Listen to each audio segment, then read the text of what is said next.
তো finally guys কালকে তো আমরা জদের মধ্যে রাত কাটাছি আরা জঙ্গলে খুব কষ্ট করে। তো আজকে একটা রুম ভাড়া নিছি 1400 টাকা দিয়ে 4 জন মিলে। খাওয়া দাওয়া কিচ্ছু দিব না, সব নিজের নিজের। আর এটা হলো বিল্ডিং, তো 3 তলা বিল্ডিং এর উপরে আছি আমরা এখন বাগডোগরা এয়ারপোর্টের বুকলি। তো গাইস 1400 টাকা দিয়ে রুম ভাড়া নিছি, কিচ্ছু চলে না, কিচ্ছু চলে না। লাইন চান বলতে কাটা আছে নাকি মোবাইল সাপ না, যে মোবাইল দেখুন চার্জার নেই নাকি, সবকিছুর ব্যবস্থা আছে। দাও ফ্যানটা জোরে দাও, এটা না এটা জোরে। হ্যাঁ দরকার থাকে আয়া বন্ধ করে দিয়ে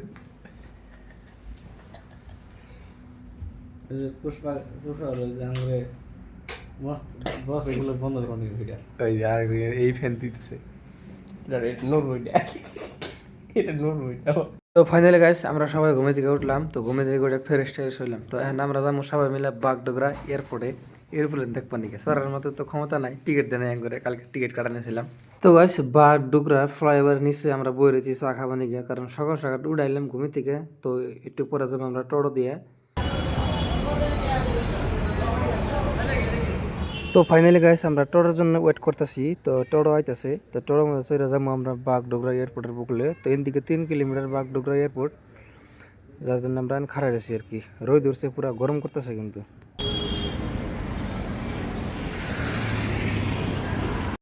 তো ফাইনালি গাইস তো আমরা টোটোর মধ্যে কিন্তু অলরেডি চললাম। তো টোটো দিয়ে আমরা গেতে রয়েছি কন্টিনিউ। তো টোটো কিন্তু পুরো ভাগাইছি, পুরো স্পিড।